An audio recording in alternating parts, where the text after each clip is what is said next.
सुनिए सुनिए सुनिए, बड़की छोटकी मझली सुनिए, पंचायत भवन में कोरोना का टीका लग रहा है, तो आप सभी इस टीके को लगवाने के लिए जल्द से जल्द पंचायत भवन में आइए। सुई ओहो, अरे मंगरी सुना तरे, चल चल चल चल पंचायत भवन में चल, तारा के सुई देवा देता नहीं कोरोना से बचे खातिर। चला ना या दादा हम ना जाइब। अरे चला ना, चला चला। अच्छा तो रुके तनी सा क्रीम उरीम लगा ली।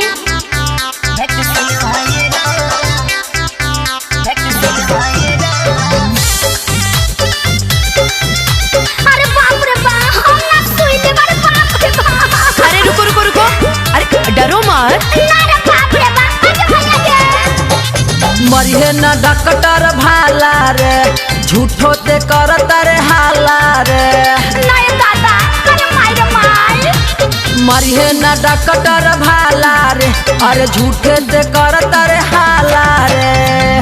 अरे इच्छा को बुझाई नहीं बाबुआ के माई। ना ना ना भइल बारू छुई मुई। ऐसा चिल्लाता रे जैसे चिल्लाई कहला से पहले सुई। अरे ऐसा चिल्लाता रे जैसे चिल्लाई कहला से पहले सुई। अरे जाई होने, अपना लगी तब न बुझाई। आइए इधर आइए।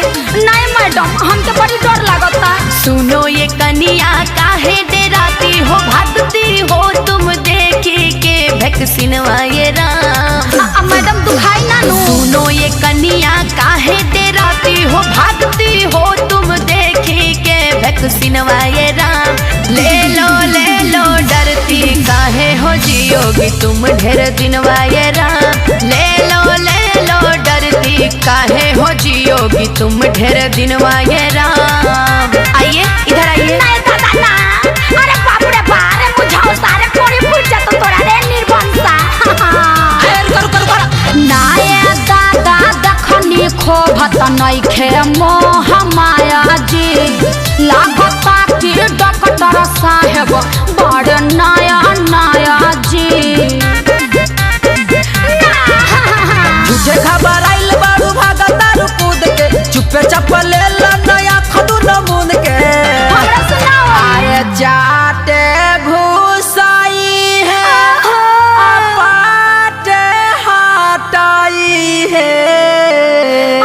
दर्द नहीं नु करेगा। चुटकी से दबी है रुई। ऐसा चिल्लाता रे जैसे चिल्लाई कहला से पहले सुई। अरे ऐसे चिल्लाता रे जैसे चिल्लाई कहला से पहले सुई। अरे हे भगवान, ई कोरोना में आई इतना वैक्सीन लेवे के पड़ी, कोरी फूट जाई कोरोना के। Music by Tinku Tufan.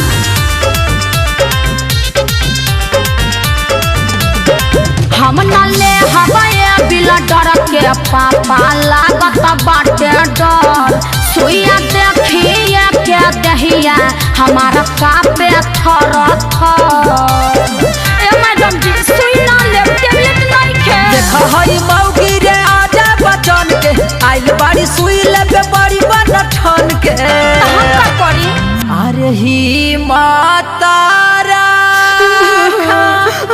अरे पूछाऊ ना होई। नहीं दादा हम ना ले। तारू कोई ऐसे चिल्ला तारू जैसे चिल्लाई कहला से पहले सुई। अरे ऐसे चिल्ला तारू जैसे चिल्लाई कहला से पहले सुई।